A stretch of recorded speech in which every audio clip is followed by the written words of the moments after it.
Hi everyone, this week we have two tutorials for each of the softwares.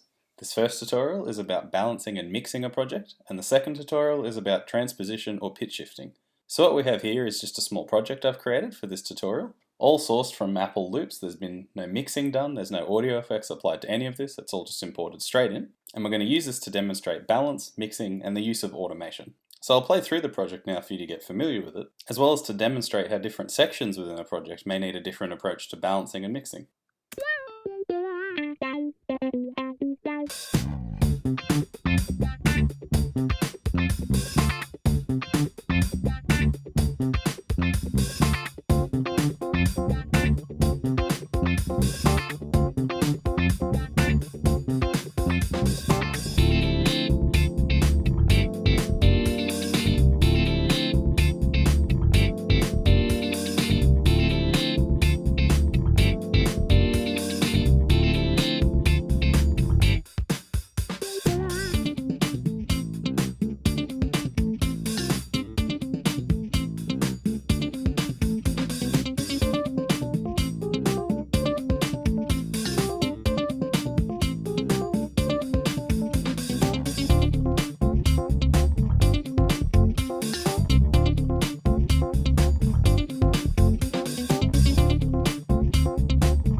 So you would have noticed that a few of the different sections in that piece, just with the loops that we've dragged in raw without any editing or mixing to begin with, there was a bit of an imbalance between some of the volumes sometimes, and we'll address that momentarily with the use of automation, which allows us to change things like the volume or the panning throughout a piece. But first let's look at the more general controls for volume and panning for each track.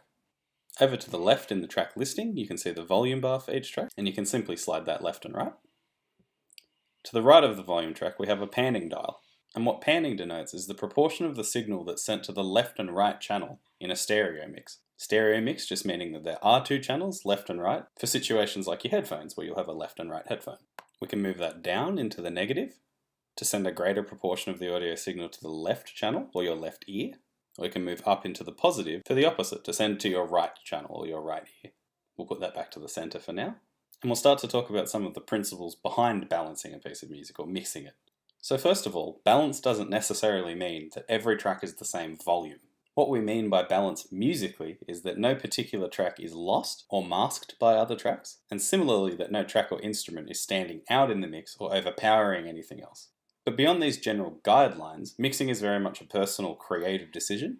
You may choose to feature different instruments or material more prominently in different styles of music. And even beyond tracks themselves, you can mix components of an instrument differently. So say if you're mixing a drum kit, someone might like a punchier kick pedal and they might kind of hide the cymbals in the mix, whereas other people might want to bring the cymbals forward. And again, these are all creative decisions, so it's all about finding the type of mix that suits your creative intention or the style that you're going for. As for how panning contributes to that, we don't necessarily pan anything fully to the left or fully to the right so that we only hear it in one of our ears. What we try to use panning for is to space things out in the mix so that they're not all dead center, and it can give the mix a bit of clarity. We can sometimes hear instruments more effectively, and it can really kind of open things up if you're listening in a stereo environment. So to give a generic example, we may keep the drums in the center, we may pan the electric piano slightly to the left, we may keep the bass guitar in the center, and then we may pan the electric guitar slightly to the right. But again, there's no hard and fast rule for this. I would encourage everyone to experiment with either panning your own project or this project, which I'll make available on Blackboard, to gain some experience with different distributions of panning to your left and right channels. So as for some volume balancing principles, generally we don't want to mix up, we want to mix down. And what that means is that if something's too loud in a project, we don't want to move all of the other instruments up to be loud enough. We want to bring that loud instrument down. And the main reason this is good practice is because say this electric guitar here is quite loud. If we bring our other instruments up to match it, what you'll slowly start to have is volume creep, where the next time you want to boost something up, you'll slowly start to run out of room. So say the electric piano is now too quiet and we bring it up, you'll start to run out of room to boost the volume by, and it will eventually become too difficult to mix. So if I kind of reset these, what would be much better to do is if any instrument was particularly loud, to simply bring it down. You'll have much more headroom behind you to make adjustments, and it will be far easier to mix. Now, of course, you shouldn't only do this strictly too, because you'll run out of room on the other end, and then your entire mix will end up quiet. But in practice, it's generally better to bring something down to meet the other instruments. So as for some tools to mix and balance, every track in almost every software will have the ability to mute and solo the track. So if I click this here, as you can see, the track is now grayed out, and it means it's muted. If we play the song, you won't hear that guitar track, allowing you to focus purely on the balance between the other instruments currently playing. The inverse of this is that we can solo tracks. So if I turn off mute and click solo, we now will only hear that guitar track if we want to focus specifically on it. So for each of these functions, you can solo multiple tracks. If I go and solo the guitar and the bass, we'll hear them together, but without the interference of the drums. So similarly, that effect could be achieved by simply muting the drums in that section. And again, one of the ways we can use this is to balance the guitar and the bass first, then introduce the drums to try to mix them with our already balanced guitar and bass parts. So you may listen, balance in some way, and then introduce the drums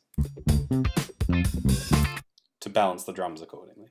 Now, another way we can do this without such a hard and fast on and off that we get from the mute and solo buttons is to simply decrease the volume of a track entirely and then bring it up until it's an appropriate volume. So here's an example. I'll drag the drum kit to its minimum.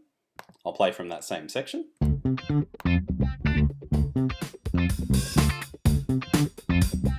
And I'll drag up until some point that I think is appropriate. And this gradual change is really useful for balancing during playback. But it also helps to make sure that you're only bringing things up to an appropriate sort of a volume. So now that we've covered some of those more general principles, we'll now run through automation, which again allows us to change parameters like volume and panning throughout the course of the track, so for different sections in the music. The way we access panning in GarageBand is to come up to Mix in the toolbar and go Show Automation. Similarly, we can just press A on the keyboard as a shortcut. And what you'll see now superimposed over each track is a grayed out line, and it's actually a graph. So you'll see in each track that a new drop-down has appeared. Volume is displayed in all of these drop-downs by default. And what this shows us is that volume is currently the parameter that we're automating. So to automate the volume for a track, we simply come up to the track's graph, which is currently grayed out, click to draw a new point, or several, and then we can drag those points around to move this graph representative of total volume. So you can see as I drag lower, the volume display is decreasing. As I drag higher, the volume value is increasing. You can see the loops and the waveform behind you so that you can tell where you're applying this automation, which in this case is a change in volume. If you'd like to delete any automation data, you can simply click and drag over all of the points you've drawn, or as many as you want to delete, and hit delete. It doesn't affect the audio underneath. All we're doing is changing the automation data for that track. So one of the simplest uses of volume automation is simply to fade a track in. So if we draw 2 points at the start and end of this first guitar loop, and I drag the lower point down, I'll move this right point a little closer in so that the fade happens more quickly. And if I hit play, you'll hear the guitar slowly get louder, as well as this volume slider over to the left slowly increase because we've automated the value. So I'll come to the start and press play. Whereas if this automation data hadn't been there,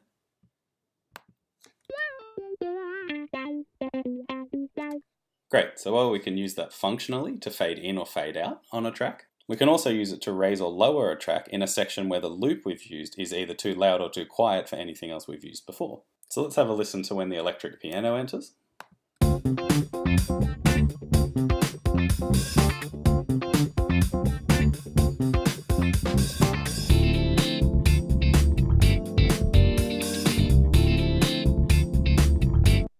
We may decide that the electric piano in section B is a little too loud compared to in section A. So we'll select the track, we can zoom in a little, not quite that much. When we come to the point that that electric piano loop changes, draw in some automation data and then make a change. So this would be lowering the second loop, this would be raising its volume, but if we lower it just a little and then drag those points closer together, you should be able to hear that the second loop is much quieter now.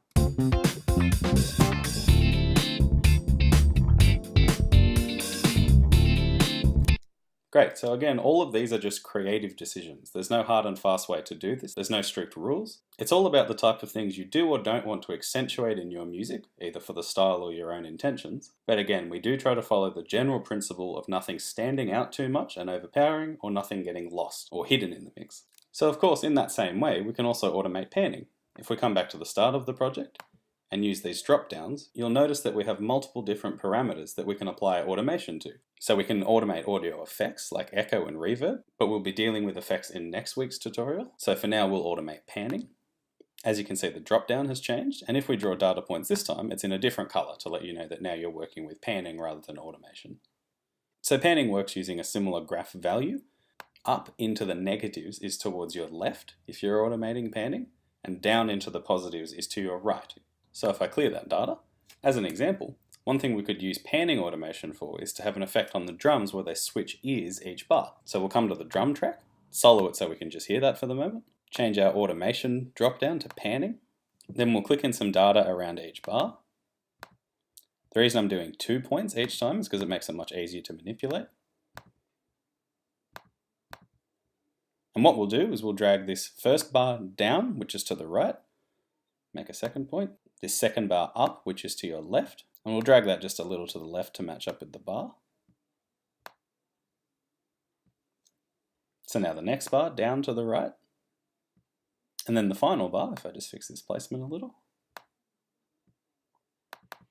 up to the left.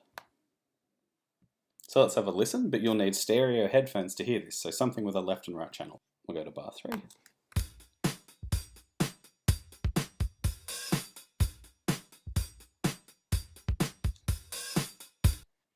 Great. So you might also want to automate it so that these instruments that come in layers in the introduction are each heard in a different ear. We won't demonstrate that for now, just to save time, but these are to explain some of the applications of automating panning, rather than just setting it as a static value for the entire track. So what I'll do is I'll zoom out a little. I'll clear our automation data that we've created, just so there's no interference. I'll press A to hide all of the automation. And then I'll unsolo this drum kit, which we soloed before. Now this last thing to demonstrate is that we can actually also automate the tempo of the project. We can also automate the key of a project, but I'll address that in the next tutorial for this week about transposition and pitch shifting. So what we already knew about the Apple loops in GarageBand is that we're able to change our project's tempo up here, as well as the key of the project, and the loops will intelligently adapt. So we'll have a listen. If I change the tempo to a faster tempo, we can hear the music's faster. And similarly, if I change the key,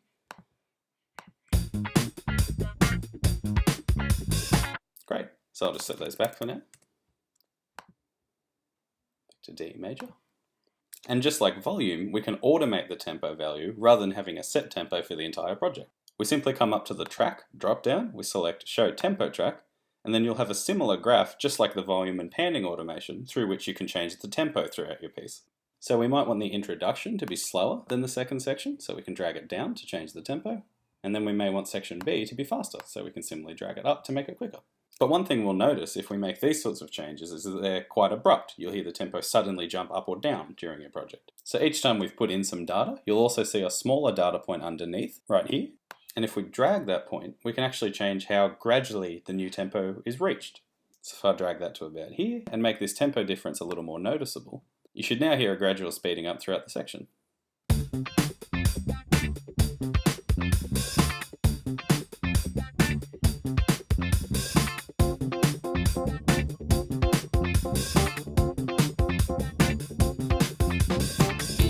Great, so on a similar note, if we want to make those kind of more gradual changes to our volume and our panning, we can simply open them back up, show automation, or press A. We can select a track to draw in some data points, but instead of simply clicking, if we hold Command, we'll get a pencil tool, and we can actually draw in automation data.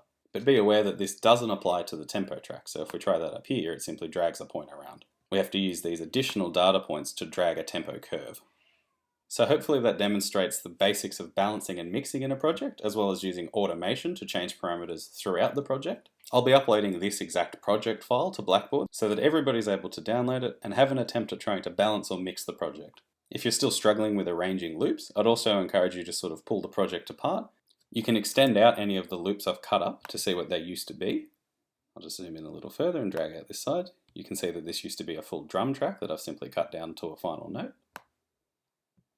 And I'd also encourage everybody to begin working on their first assessment task, which is due on the 24th of August at 5 PM, so at the end of week 4. If you have already started, I'd encourage that you go ahead and try to apply some of these balancing and mixing principles, as well as explore some automation. The next step, now that we've learnt how to arrange, layer, and structure loops, as well as how to balance and mix our project, is to begin working with some audio effects, such as echo and reverb, but again, we'll be addressing that in next week's tutorials. Thanks everybody, and feel free to refer to the second tutorial for this week to learn about transposing or pitch shifting in GarageBand.